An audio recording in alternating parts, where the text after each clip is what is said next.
Engkaulah harapan dalam hidup kami. Engkaulah satu-satunya sandaran hidup kami. Engkaulah satu-satunya perlindungan dalam hidup kami.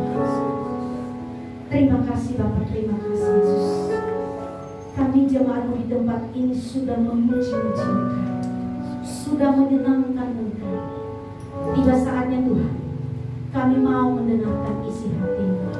Tuhan Yesus tolong kami, tuntun kami, sehingga setiap firman yang kami dengar pada pagi hari ini menjadi berkat bagi kami. Hidup kami diubahkan di dalam Yesus. Saat kami dalam kesesatan, kami sungguh percaya bahwa melalui firman Engkau memberikan kelegaan bagi kami. Saat kami sakit, kami percaya bahwa melalui firman kami akan disembuhkan.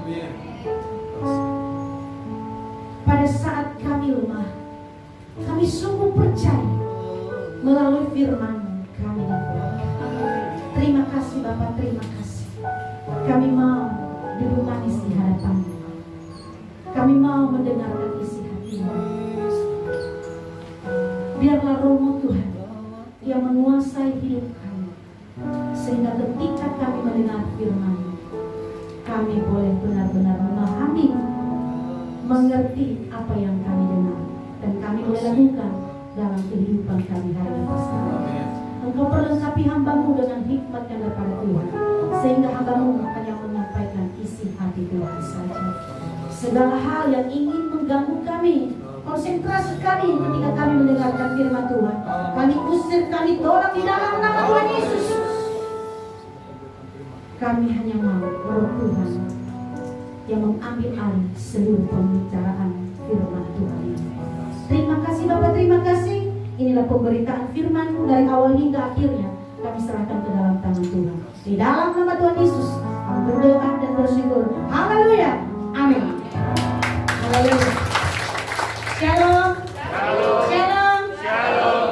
Sama bersuka cita pagi hari ini. Amin. Sama bersuka cita. Amin. Puji Tuhan.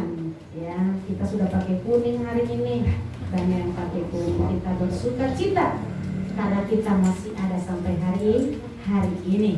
Hari ini tanggal 30 bulan Mei tahun 2021. Besok tanggal 31. Hari Selasa tanggal 1 Juni. Cepat sekali, hari Selasa kita libur, tanggal merah.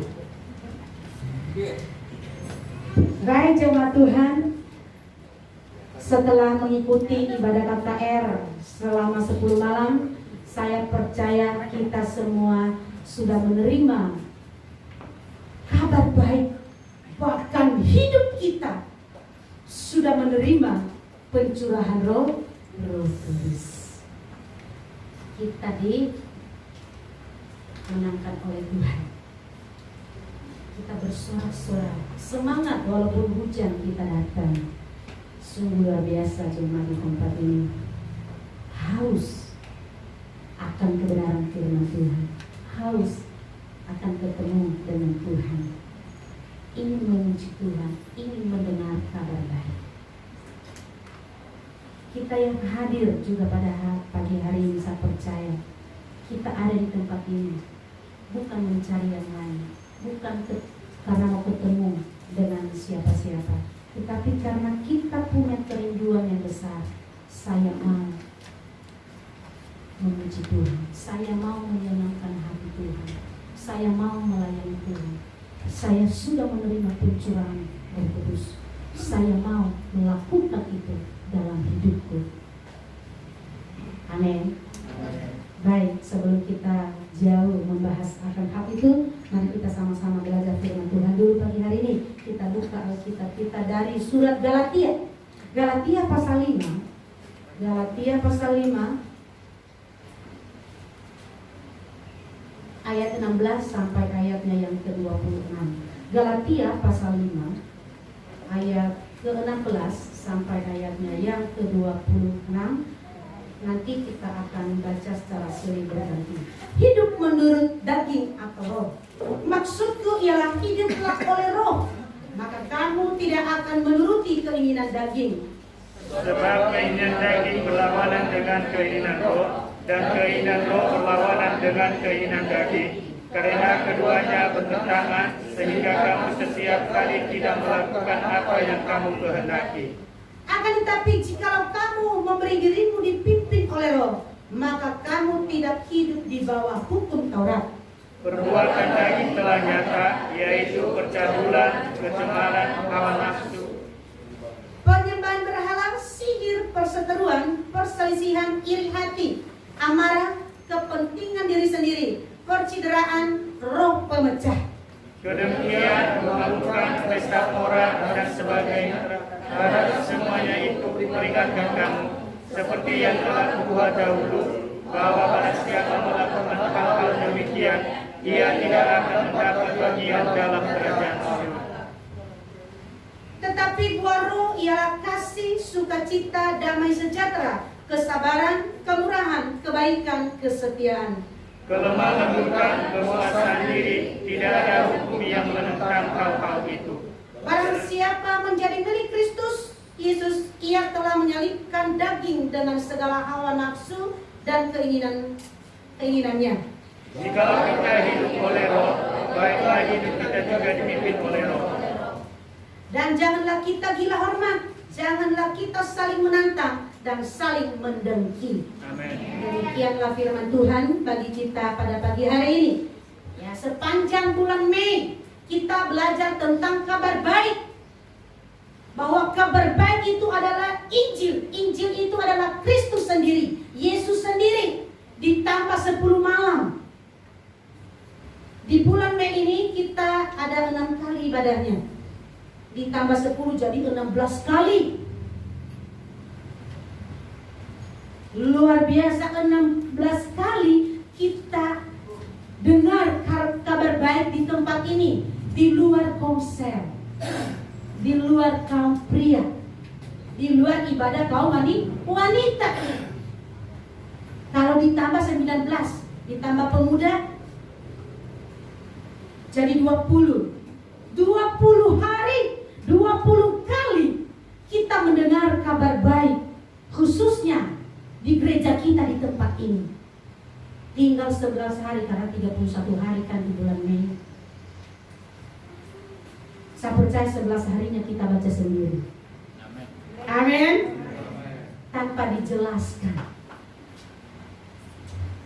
Ini kita mendengar kabar baik 20 kali jemaat Tuhan. Apakah nggak bosan? Ya, saya bosan 20 kali mendengar kabar baik. Kalau Pizza Hut mah saya nggak bosan, enak, rasa keju. Itu kita nggak bosan. Tetapi ketika kita mendengar kabar baik, seringkali kita bosan. Kabar baik Kristus itu sendiri kita harus terima. Kita harus hidup dalam rencana Tuhan. Kita harus hidup rukun, hidup taat, dan setia kepada Tuhan. Itulah kabar baik yang kita terima. Kita harus mulai dari keluarga kita. Kita mulai lagi di gereja kita. Kita lakukan mulai dari diri kita. Kita sudah menerima pencurahan Roh Kudus. Hari Minggu yang lalu, pas malamnya, sungguh dahsyat. Bagaimana setiap kita menerima lawatan Tuhan. Saya percaya bukan hanya sebatas kita nangis-nangis histeris. Bukan hanya sebatas kita mau datang ke depan. Tetapi ada esensi yang paling mendasar di dalamnya. Ketika kita menerima curahan Roh Kudus itu, pencurahan itu, adakah kita mau setia kembali di hadapan Tuhan?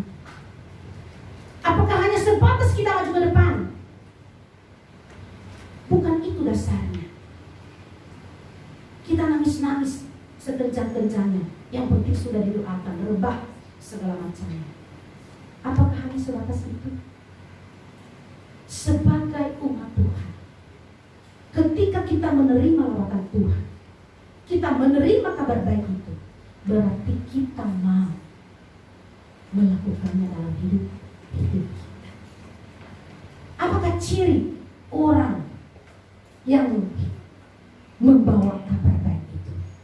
Ciri daripada seorang pembawa kabar baik, kalau kita baca di ayat ini, pertama, siap hidup dalam sebuah perubahan hidup. Ya, kalau dikatakan di sini, maksudku ialah hiduplah oleh Roh, maka kamu tidak akan menuruti keinginan daging. Berarti ketika kita menerima pencurahan Roh Kudus, kita siap untuk menerima perubahan yang terjadi di dalam diri kita. Kita tidak mau hidup dalam kehidupan lama kita, dalam kedagingan kita. Karena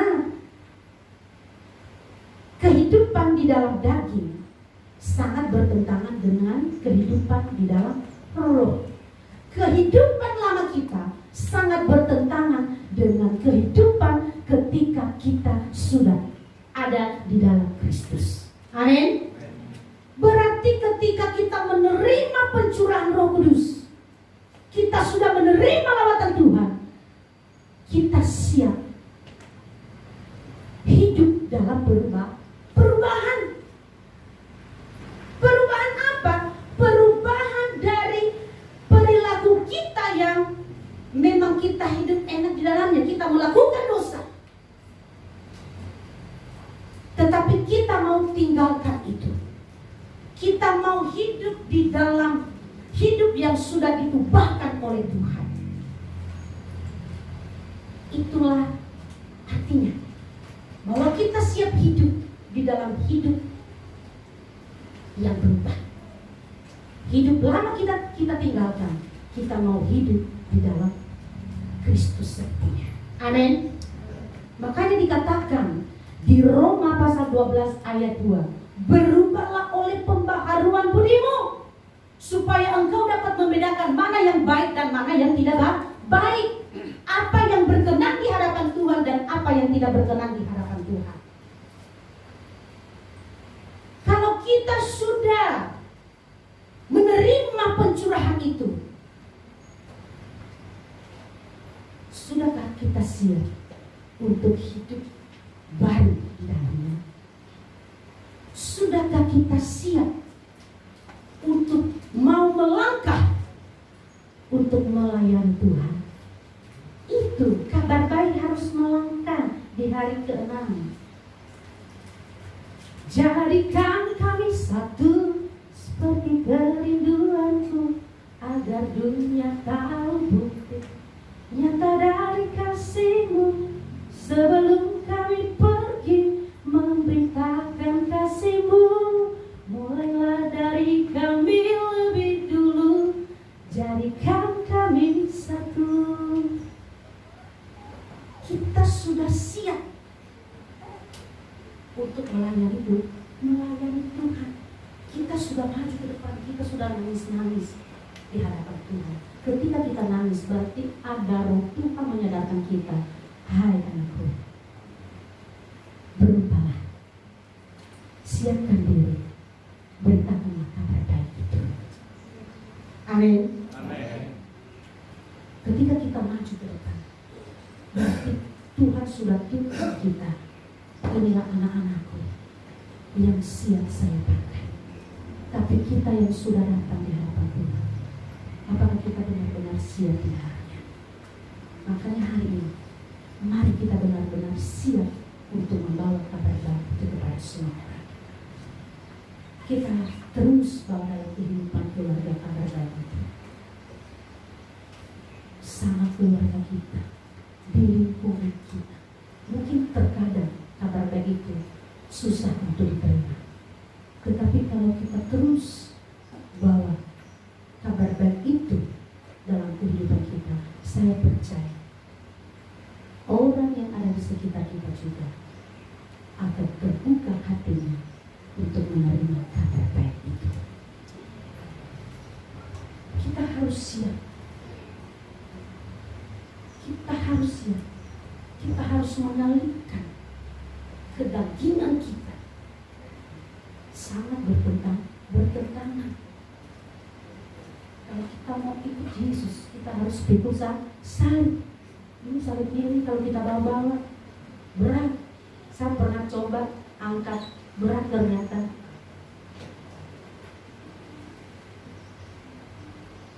Tetapi salib itu ada di dalam diri kita sendiri.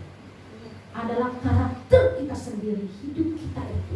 Keinginan daging itu yang sering kali membuat kita susah keluar.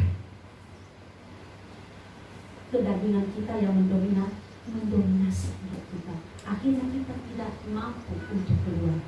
Sehingga kabar baik itu terpendam, tidak tersampaikan, tetapi kedagingan yang terekspos.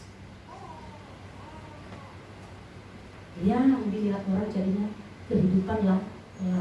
Kabar baiknya terpendam. Kenapa? Karena kita kurang memberi ruang yang seluas-luasnya kepada Kristus untuk menguasai hidup kita. Tetapi kalau kita sebagai anak-anak Tuhan membiarkan Kristus menguasai hidup kita seluas-luasnya, saya percaya hidup kita akan selalu sejalan dengan Tuhan, akan sejalan dengan apa yang Tuhan inginkan dalam hidup kita. Mari kita harus siap. Kita sudah menerima lawatan Tuhan, kita harus siap di dalamnya. Ayo sekarang ikut kaum wanita, ikut kaum pria, ikut sekolah minggu, ikut kaum muda. Yang lama biarlah berlalu, sesungguhnya yang baru sudah datang. Di dalam Korintus saya sudah sampaikan di minggu kedua bahwa yang lama sudah berlalu, sesungguhnya yang baru sudah datang. Baju baru juga sebentar lagi akan terganti, masa baju lama digantikan oleh baju baru. Seperti itu. Kita harus siap hidup dalam sebuah perubahan hidup. Di dalam Efesus, coba kita buka Efesus dulu. Efesus pasal 4.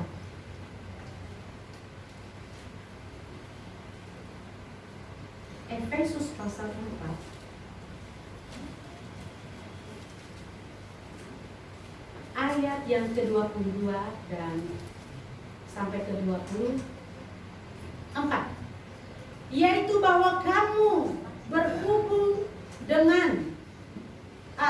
dengan kehidupan kamu yang dahulu harus menanggalkan manusia lama yang menemui kebinasaannya oleh nafsunya yang menyesatkan, supaya kamu dibaharui di dalam roh dan pikiranmu, dan mengenakan manusia baru yang telah diciptakan menurut kehendak Allah di dalam kebenaran dan kekudusan yang sesungguhnya. Amin. Kita harus meninggalkan hidup lama kita. Kita siap untuk diperbaharui hari lepas hari oleh Kristus. Kita akan digodok. Ada aja yang membuat kita emosi. Kita dites satu-satu, melalui anak kita lah, melalui suami, melalui istri, dites. Benarnya ini sudah menerima pencurahan Roh Kudus? Tes dulu. Anak kita mulai satu, ditambah yang satu, ditambah lagi. Kan tes dulu kan, benar gak ini? Kesabaran diuji melalui orang-orang sekitar kita, melalui anak kita dulu, baru nanti melalui suami. Ada aja, melalui istri ada juga mungkin kekurangan sembako, ngomel-ngomel sama suami. Kemana aja selama ini? Gak mencari uang, mintanya yang enak tetapi gak mau kerja. Itu sudah mulai tuh diuji kesabarannya. Yang satunya minta susu anaknya, yang satunya mintanya permen. Itu sudah mulai mumet kan? Ibunya dulu yang maju menghadapi anak, maju dulunya anaknya, ibunya. Setelah ini mamanya angkat tangan, bapaknya turun tangan. Bapaknya turun tangan kan, langsung kencang suaranya. Ya semuanya jadi dia baru sadar, oh Tuhan, ternyata aku sedang diuji. Ternyata aku sedang diuji melalui ini. Damai sejahtera saya hilang seketika karena sekeliling. Suami juga seperti itu, mungkin telat bikin kopinya, ngomel-ngomel.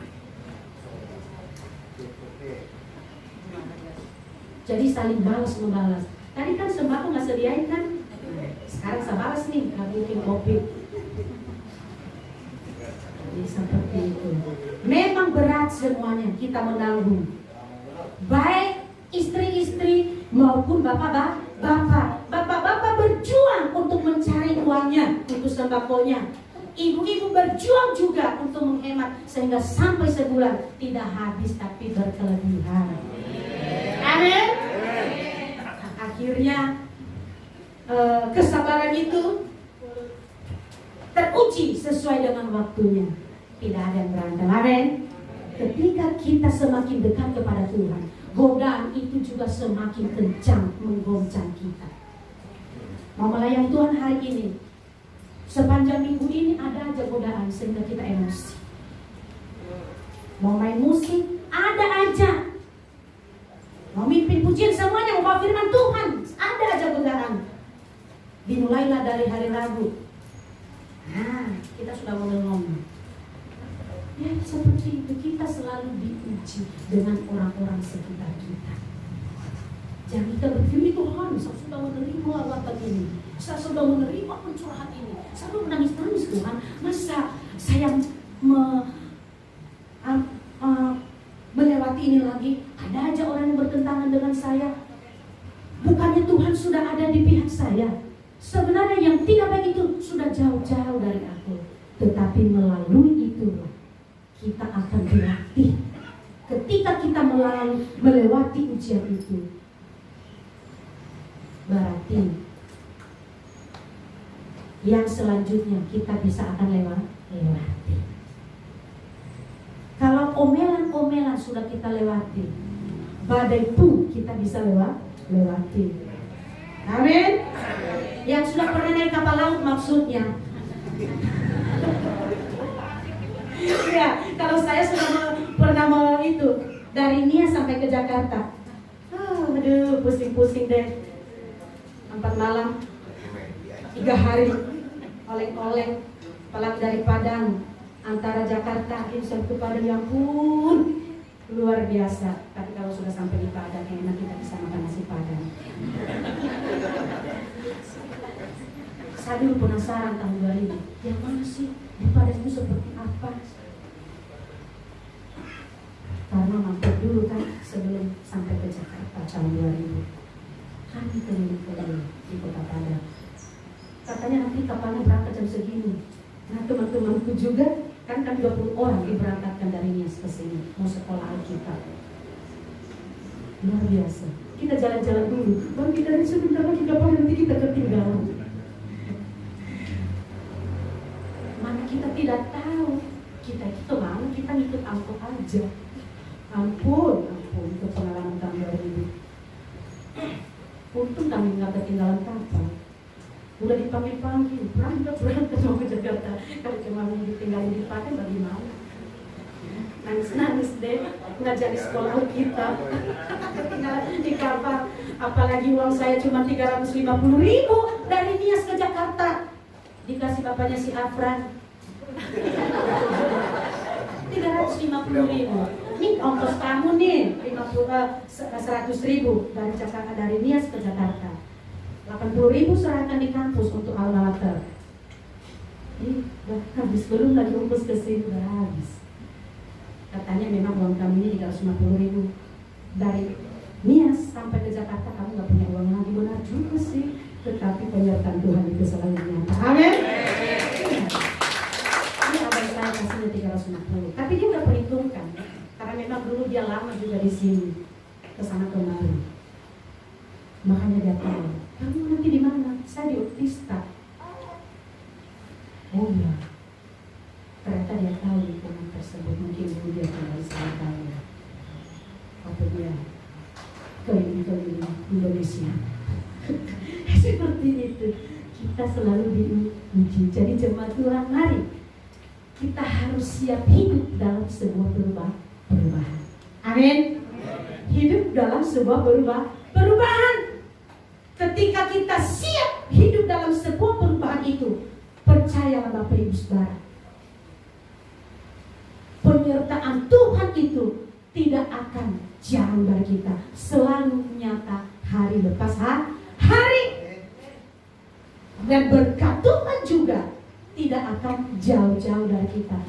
Tuhan akan selalu kasih sesuai dengan waktunya. Kapan kita butuh ini Tuhan kasih, kapan kita butuh yang ini Tuhan kasih. Tuhan tahu kapan waktunya akan dikasih.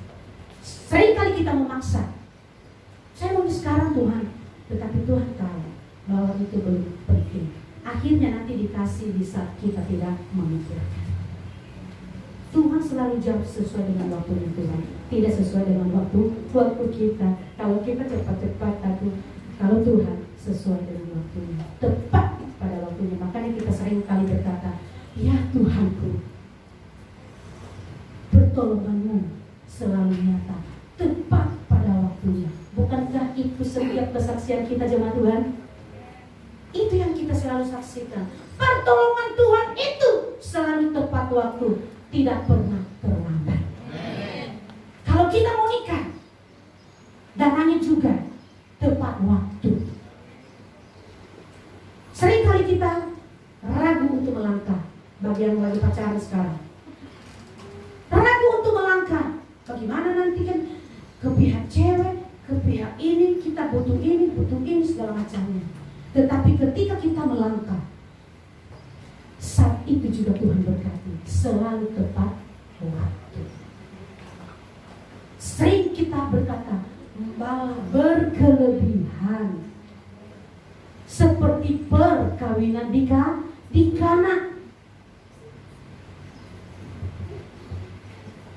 Saya selalu ingat almarhumah Delia, kalau ada yang nikah pasti doanya, kami percaya Tuhan Yesus bahwa Tuhan akan berkati seperti perkawinan di Kana.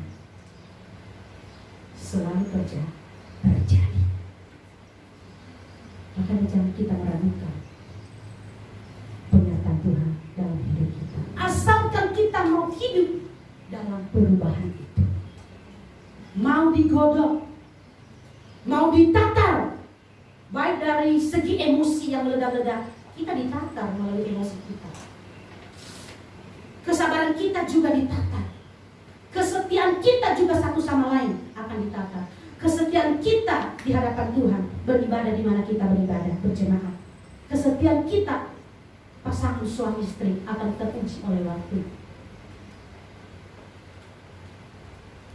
Apakah cintanya masih sama ketika baru pertama kali ketemu? Apa memudar setelah lama?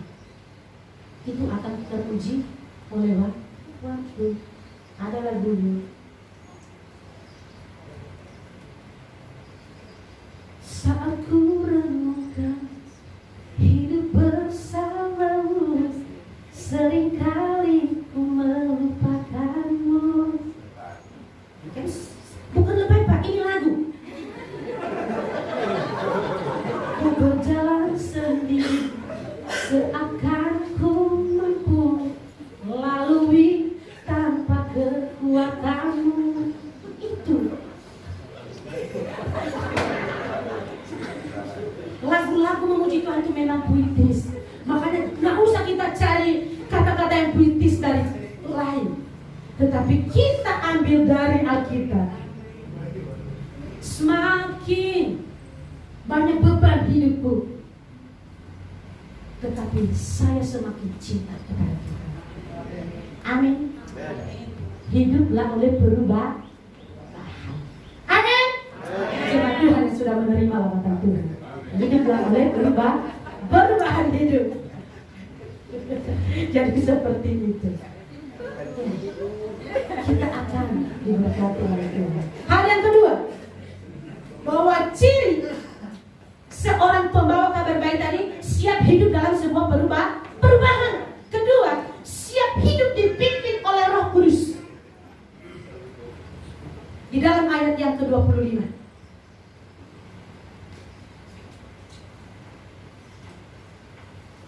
di dalam ayat yang ke-25. Saya akan bacakan bagi kita semua. Jikalau kita hidup oleh Roh, baiklah hidup kita juga dipimpin oleh Roh. Berarti kita siap untuk hidup dipimpin oleh Roh. Roh Kudus, siapa itu Roh Kudus? Adalah Allah sendiri, Kristus sendiri. Apakah hidup dipimpin oleh Roh itu? Artinya hidup yang memerdekakan dari dosa. Kita dimerdekakan dari dosa. Kita mau hidup di dalam Kristus. Segala daftar dosa kita catat. Ini Tuhan, daftar dosa saya yang saya lakukan. Saya mau hidup dipimpin oleh Tuhan sekarang. Saya mau tinggalkan itu semua. Makanya ketika Yesus berpisah kepada murid-muridnya, dia berkata, damai sejahteraku kutinggalkan bagimu. Kita coba dulu buka dari Yohanes 14 ayat 21.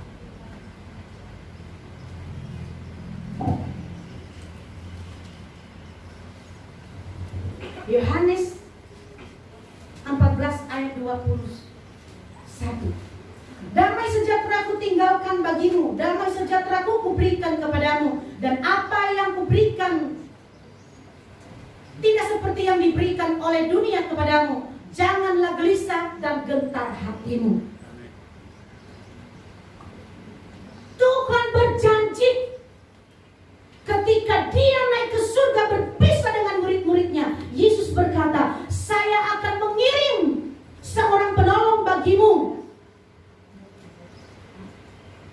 Ya, kalau kita baca pada Yohanes 14 ya, ayat 16 dikatakan di sini, aku akan meminta kepada Bapa dan Ia akan memberikan kepadamu seorang penolong yang lain supaya Ia menyertai kamu selama-lamanya. Nah, siapakah penolong yang akan diutus oleh Tuhan itu? Adalah Roh-Nya sendiri, Roh Kudus. Dia tidak tinggalkan begitu saja murid-muridnya, tapi dia berkata, saya akan mengirim seorang penolong bagimu. Dia kirim penolong bagi kita, karena tanpa Roh Tuhan, tanpa Roh Kudus, kita tidak akan mampu melewati setiap badai hidup yang kita alami. Makanya Tuhan Yesus berkata, damai sejahteraku kutinggalkan bagimu. Damai sejahtera yang kuberikan kepadamu tidaklah sama dengan damai sejahtera yang diberikan oleh dunia ini. Dunia ini boleh memberikan kedamaian sesaat, tetapi damai yang aku berikan tidak bisa diambil oleh siapapun, karena ada di dalam dirimu. Kalau kita bisa hidup damai-damai satu sama lain, karena ada yang kita harapkan sesama saudara, karena harta warisan belum dibagi, jadi damai-damai dulu kita. Nanti kalau sudah bagi, ya kita mulai berantem-berantem. Ya karena ada maunya. Tetapi Kristus tidak ada maunya bagi kita. Dia berikan damai sejahtera itu bagi kita, salom itu bagi kita.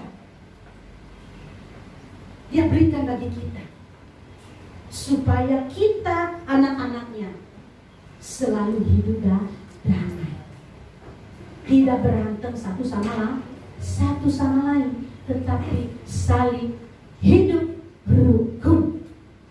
Makanya dia, damai sejahteraku kutinggalkan bagimu. Damai sejahtera yang aku berikan tidaklah sama damai sejahtera yang diberikan oleh dunia ini. Damai sejahtera yang ditawarkan dunia hanyalah sesaat, tetapi damai sejahtera yang diberikan oleh Kristus adalah kekal adanya dalam hidup kita, tidak akan hilang.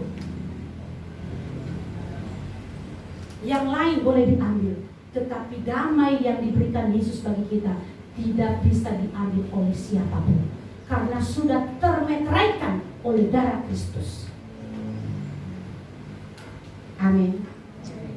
Jadi jemaat Tuhan di tempat ini, ketika kita sudah menerima lawatan Tuhan, mari berikan hidup kita untuk hidup dalam perubahan itu, dan biarkan damai sejahtera Allah memimpin hidup kita. Roh Tuhan, biarkan Roh Kudus itu, karena Roh Kudus akan mengisahkan kita akan dosa-dosa kita, akan menghibur kita, akan menolong kita, akan menguatkan kita. Itu adalah fungsi daripada Roh Kudus. Apa sih fungsi Roh Kudus itu? Mengisahkan dunia akan dosa.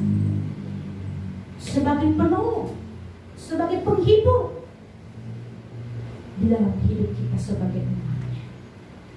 Jadi Bapak Ibu Saudara yang terkasih, mari kita di tempat ini, kita jaga semangat kita di dalam melayani. Jangan sampai kita sudah menerima lawatan Tuhan, sudah menerima kabar baik selama 20 kali, tetapi hanya lewat begitu saja. Tetapi mari semangat kita di dalam melayani Tuhan kita lanjutkan. Amin. Kita lanjutkan. Biar di sekolah minggu bisa main musik, biar anak sekolah minggu bisa main tamborin, kita hidupkan kembali. Jadi 10 malam KKR tidak lewat begitu saja, tetapi ada hal yang kita lakukan di dalamnya. Kita jaga semangat kita di dalam melayani Tuhan, hidup dalam sebuah perubahan, dan hidup dipimpin oleh Roh Kudus. Amin. Amin. Karena Tuhan, ada 2 kabar baik pagi hari ini bagi kita. Sebagai ciri seorang pembawa kabar baik itu adalah 1, siap hidup dalam sebuah perubahan hidup. Kedua, siap hidup dipimpin oleh Roh Kudus. Amin. Untuk firman Tuhan.